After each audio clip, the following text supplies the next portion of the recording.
दर्शकों नमस्कार। कार्यक्रम में आपका बहुत बहुत स्वागत है। मैं हूं योगी राज योगेश और मेरे साथ हैं विश्व प्रसिद्ध ज्योतिषाचार्य डॉक्टर आचार्य राजेश।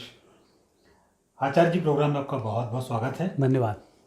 और मित्रों, आज एक ऐसे विषय पर आपसे चर्चा करेंगे जो पिछले कुछ दिनों से विवादास्पद बना हुआ है। हालांकि विवादास्पद तो सदियों से है। महिलाओं के कपड़े पहनने को लेकर विवाद लंबे समय से चला आ रहा है, लेकिन इसको हवा तब मिली जब उत्तराखंड के मुख्यमंत्री तीरथ सिंह ने कहा कि महिलाओं को फटी जीन्स पहनकर ट्रैवल नहीं करना चाहिए और ऐसी महिलाएं अपने बच्चों को क्या संस्कार देंगी। फिर इसी विवाद को और हवा दी मध्य प्रदेश की संस्कृति मंत्री उषा ठाकुर ने। उन्होंने भी कहा कि फटे कपड़े पहनना हमारी संस्कृति के खिलाफ है। तो फिलहाल हम इस विवाद में नहीं पड़ना चाहते।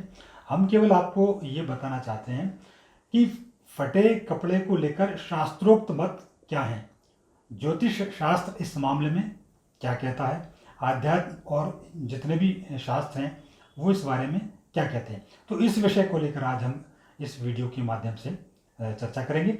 और चर्चा शुरू करने से पहले आप सबसे गुजारिश है, यदि आपने हमारा चैनल सब्सक्राइब न किया तो ज़रूर सब्सक्राइब कर लें।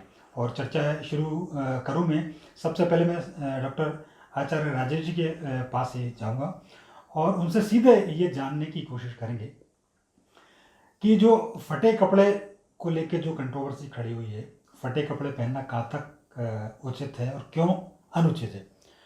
तो आचार्य जी, ये चूँकि आप भी देख रहे हैं विवाद, तो आप कहते हैं कि लंबे समय से कपड़े को लेकर, परिधानों को लेकर लगातार विवाद चला आ रहा है। तो हम यही जानना चाह रहे हैं कि जो फटे कपड़े, जो फैशन हो गया आजकल ख़ासतौर पर लड़के लड़कियों में। हाँ, एक चीज़ और मैं बता दूँ, हम यहाँ केवल लड़कियों की फटे कपड़े पहनने को लेकर या उनके शॉर्ट्स को लेकर फटे कपड़े का विरोध नहीं कर रहे हैं। विरोध लड़कों के फटे कपड़े पहनने का भी विरोध कर रहे हैं। हम लड़कों के हिप्पी कट का भी विरोध करते हैं। तो इन सब बातों पर आचार्य जी विस्तार से बताएंगे। तो आचार्य जी, मैं केवल ये हम जानना चाहेंगे कि फटे कपड़े पहनना कितना उचित है और कितना अनुचित है। इसमें मतलब कुछ हास्यास्पद बातें भी हैं, लेकिन हम बात शास्त्रोक्त करें उसका एक अलग परिणाम है और जो आज के परिवेश में चल रहा है उसका एक अलग परिणाम है। आज के परिवेश की यदि बात करूं, मैंने एक आर्टिकल पढ़ा था, प्लेन में यात्रा कर रहा था, उसमें मैगजीन में छपा हुआ था कि वो जीन्स में महिलाएं के लिए जो जीन्स होती टाइट रहती उसमें वर्क करने में प्रॉब्लम उनको आती थी। तो उस जो डिज़ाइनर था उसने घुटने पर काटा था, उसके लिए घुटने पर कट लगाया ताकि उनको फ्लेक्सिबल रहे। अच्छा। उसका उसमें उल्लेख किया था उसने। तो एक तो चीज़ वो समझ में आती है कि यदि टाइट जीन्स पहने निश्चित रूप से खिंचाव होगा, दबाव आएगा, कोई भी पहनेगा, तो उसने एक कट लगा दिया। लेकिन हम हमारी बोलचाल की भाषा में यदि हम किसी व्यक्ति को डांट देते हैं, किसी व्यक्ति बहुत बुरा हरा देते हैं, कुछ करते हैं, अरे यार क्या हुआ, मैंने उसके कपड़े फाड़ दिए, है ना, वो एक किंवदंती में उसके कपड़े फाड़ दिए, है ना, मतलब फटे कपड़े का एक हमारा गलत रूप में हम उसको प्रस्तुत करते हैं। दूसरा, फटे कपड़े पहनना सामान्यतः हमारी संस्कृति माना नहीं जाता। यदि आपके पास कुछ नहीं, बहुत गरीब है, तो आके एक धोती लपेट लें, धोती में गठान लगा लें, धोती को आप ऊपर से ओढ़ दें, आप उसको कर सकते हैं। परिधानों को प्रतिदिन धोना, साफ सुथरे रहना, ये एक परिधानों के मामले में माना जाता है। वस्त्र में महिलाओं की अपनी एक अलग कार्यशैली होती है, पुरुषों की अपनी एक अलग कार्यशैली होती है और उसके अनुरूप दोनों पे आध्यात्मिक प्रभाव भी पड़ते हैं। इन सब का जो सम्मिश्रण होता है, पंचतत्वों का जो सम्मिश्रण होता है, वह सब संस्कृति के अनुसार इन वस्त्र के माध्यम से भी प्रस्तुत किया जाता है। मतलब उसमें एक संस्कृति में एक हिस्सा वस्त्र भी हैं, आप सलीके से कपड़े पहने या नहीं, धुले वस्त्र हैं या नहीं, इन चीज़ों का ध्यान रखा जाता है। क्योंकि मंदिर जब जाते हैं तो धुले वस्त्र पहन के जाएँ, शास्त्रों में लिखा हुआ है साफ़ सुथरे हों, धुले वस्त्र हों, सौम्य वस्त्र हों, ताकि दूसरे की साधनाओं में आपको दिक्कतें ना आए, इसलिए होता है। जब हम किसी कलेक्टर से काम निकालने जा रहे हैं तो भी हम उस तरीके से थोड़ा जाएंगे कि हाँ उस व्यक्ति से काम निकालना है। यदि हम विवाह के उसमें जाएंगे तो वो परिधान हमारे एक अलग टाइप के परिधान होंगे, जहाँ मिलने जाना है। दोस्तों के घर हम जा रहे हैं तो हमारे परिधान अलग होते हैं। घर में बैठ के हम सुकून से बैठे हों तो उसके एक परिधान अलग होते हैं। तो समय समय पर हमारे परिधानों को पहनने का तरीका, परिधानों की सिलाई कढ़ाई, इन सब का एक अंतर देखा गया है। लेकिन बात यदि फटी जीन्स की जाए, फटे कपड़ों की जाए, तो सबसे पहला तो ज्योतिष शास्त्र यहाँ मना करता है। यदि आपके जूते फटे हैं, आपके कपड़े फटे हैं, तो निश्चित रूप से आप राहु की गिरफ्त में आएंगे और आप अपना व्यक्तिगत जीवन आप खो बैठेंगे। जैसे आज कोई भी लड़की या लड़का हिप्पी कट होगा और इस तरीके का होगा। और यदि कहीं आपने उसको अपने शादी के बायोडाटा में ऐसा फ़ोटो डाल दिया तो क्या लड़की वाले उस लड़के को पसंद करेंगे जिसके बाल बहुत बड़े बड़े हों और हिप्पी कट से हो और ऐसा घूम रहा हो? या वो लड़की हैं जो फटी जीन्स पहनी हुई है, फटे शॉर्ट्स पहने हुए हैं, और यदि वो उस पर शादी के बायोडाटा में यदि वो अपना फ़ोटो डालेंगी तो क्या ससुराल वाले उसको, लड़के वाले उसको बहू बनाने को तैयार होंगे? तो ये यदि यहीं ही कंट्रोवर्सी हो जाती है कि आपके उस कपड़े को लेकर वही आपको पसंद नहीं कर रहे हैं, तो सबसे पहला तो आप वहीं फ्लॉप हो जाते हैं। रहा सवाल कि समय समय पे अनुसार हम अपने कंफर्टेबल के हिसाब से कोई वस्त्र पहनते हैं, उसमें कहीं कोई सिलाई में दिक्कत है तो एक अलग बात है। गरीबी के हम वस्त्र पहन रहे हैं, गरीबी में कपड़े फटे हैं, वो एक अलग बात है कि आपकी तंग हाल स्थिति उसमें। लेकिन वहाँ धर्माचार्यों की ड्यूटी बनती है कि उन लोगों को भी शिक्षा दे कि फटे कपड़े पहनने के बजाय एक कपड़ा पहने, पर आप साफ़ सुथरा पहने ताकि आपकी तरक्की हो। ये धर्माचार्यों की ड्यूटी बनती है। मतलब वहाँ उनको हम ये कह के नहीं छोड़ सकते कि गरीब में फटे कपड़े पहन रहे हैं तो अब इनकी किस्मत में फटे कपड़े हैं। यदि आपने देखा आप समृद्ध हैं और फटे कपड़े को आपने यदि उसका समाधान नहीं दिया तो आप भी उतने पापी बनते हैं। तो धर्मशास्त्र वस्त्र के ऊपर बहुत गहरा चिंतन रखता है, और निश्चित रूप से जो वस्त्र हैं ये पंच तत्वों से व्यक्ति का औरा तैयार होता है। उन पंच तत्वों में एक तत्व वस्त्र भी होता है। बहुत महत्वपूर्ण बात आचार्य जी आपने कही कि पंच तत्वों में एक वस्त्र भी एक महत्वपूर्ण तत्व है, और बड़ी विशेषज्ञता के साथ आपने अपनी बात रखी। नहीं, उसका मैं रखता हूँ ना, इसमें पंच तत्वों की जैसे बात करते हैं, पहला जो तत्व होता है पृथ्वी तत्व है।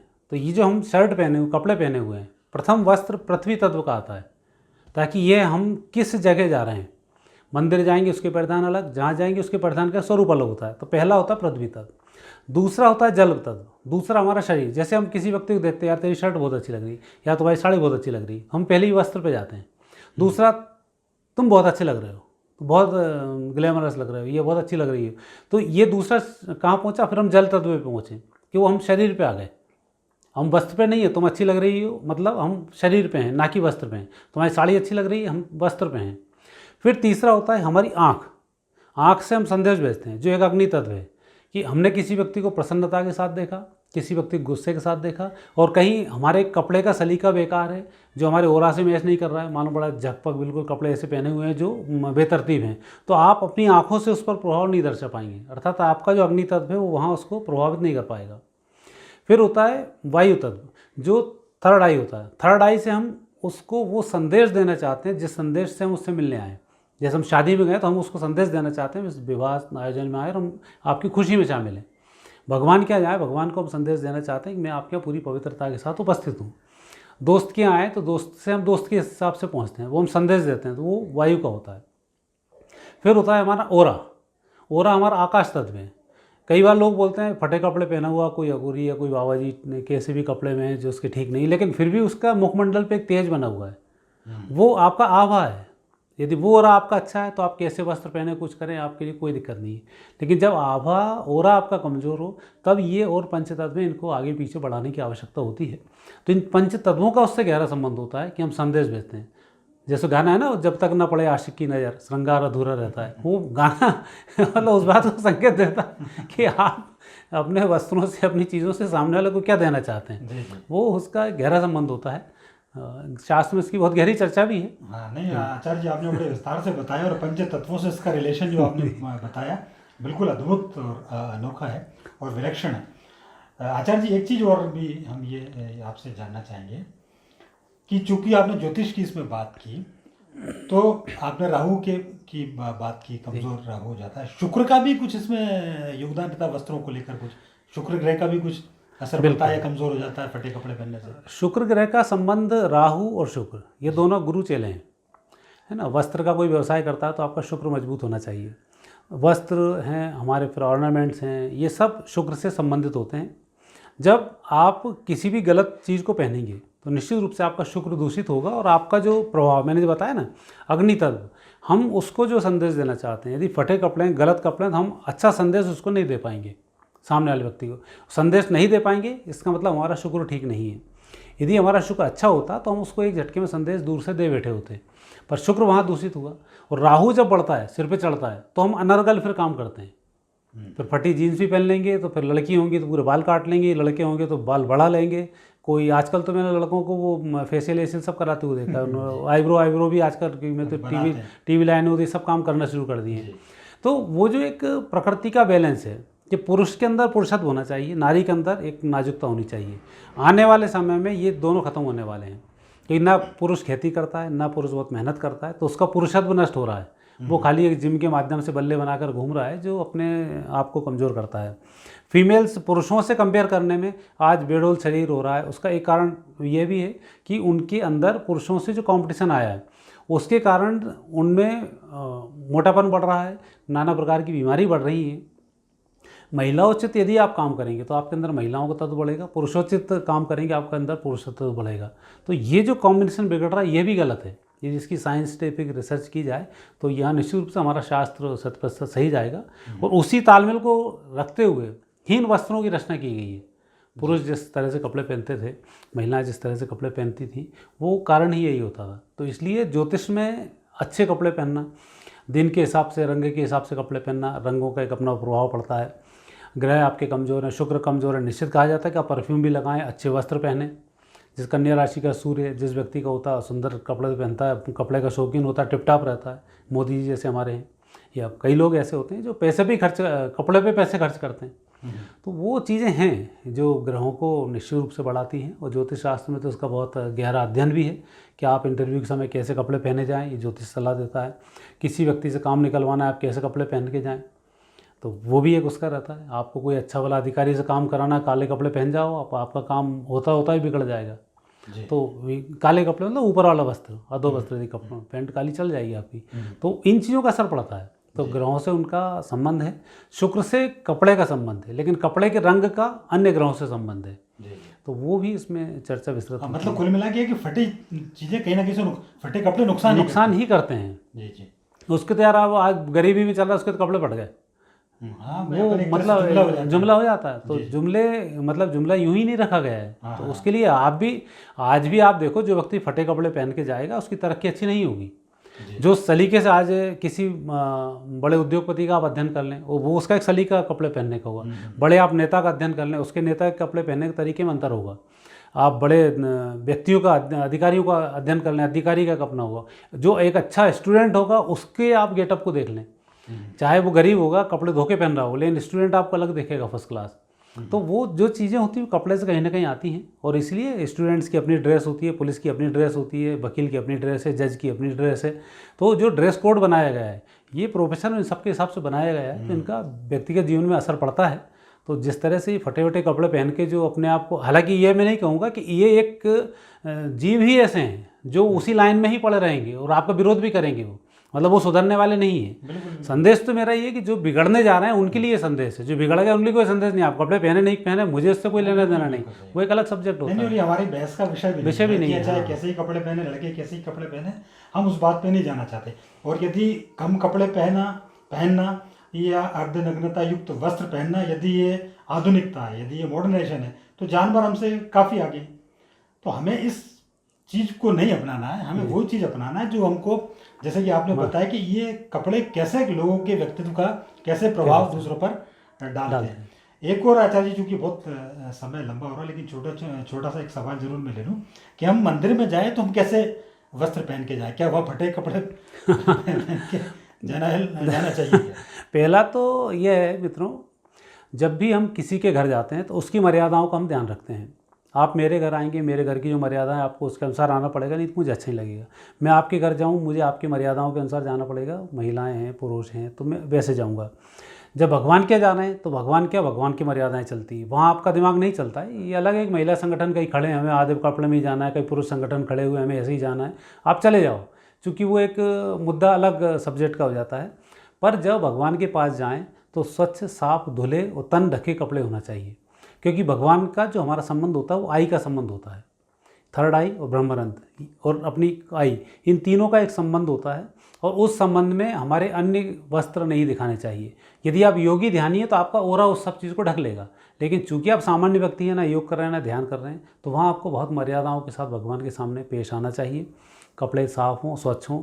जैसे भगवान शिव के मंदिर में जा रहे हैं, सफ़ेद धवल वस्त्र हों, बहुत अच्छे होते हैं। कृष्ण भगवान के मंदिर में आप किसी भी कलर के कपड़े पहन सकते हैं, पर ब्लैक कलर हर जगह अवॉइड करना चाहिए, क्योंकि वहाँ से जो आप लेके आ रहे हैं वो ब्लैक कलर के कारण दब जाएगा।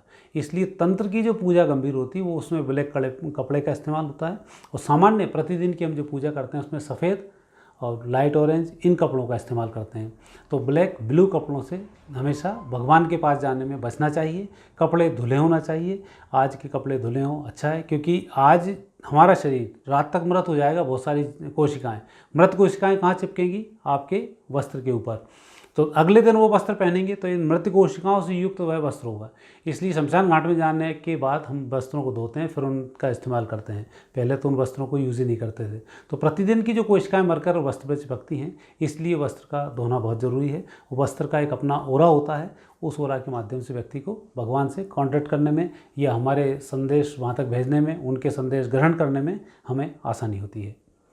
तो आचार्य जी, आपने बड़े विस्तार से वस्त्रों के बारे में बताया है, और हम भी आपसे यही कहना चाहते हैं कि ये ज़रूरी नहीं कि आपका वार्डरोब जो है वो सैकड़ों जोड़े कपड़े हों आपकी अलमारी में, बहुत सारे कपड़े हों। कम कपड़े हों, 2-4 कपड़े हों, लेकिन साफ स्वच्छ पहने, ये आचार्य जी का कहना है। आप बढ़िया धोकर भी उसको पहनेंगे तो उसका अच्छा इम्पैक्ट आएगा। तो आचार्य जी, आपने चूँकि सवाल मेरे मन में और भी बहुत सारे थे, और ये विषय ऐसा है कि इसमें घंटों चर्चा की जा सकती है, लेकिन हमारी समय की सीमा है, इसलिए अगली बार फिर किसी एक आध फिर चर्चा इस पे रखेंगे। लेकिन अभी जो आपने एक बड़ा विस्तार से और एक अद्भुत जो परिचय आपने वस्त्रों के बारे में, परिधान के बारे में हमारे दर्शकों के साथ बताया, इसके लिए आपका बहुत बहुत धन्यवाद। और शुक्रिया उन तमाम दर्शकों का जो पूरे विश्व भर से हमसे लगातार जुड़ते रहते हैं। ये वीडियो यदि आपको पसंद आया हो तो उसको लाइक करें, शेयर करें, कमेंट्स करें, और बेल आइकन को प्रेस करना ना भूलें। अगली बार फिर किसी नए विषय के साथ आपसे बातचीत होगी। तब तक के लिए आज्ञा दीजिए। नमस्कार।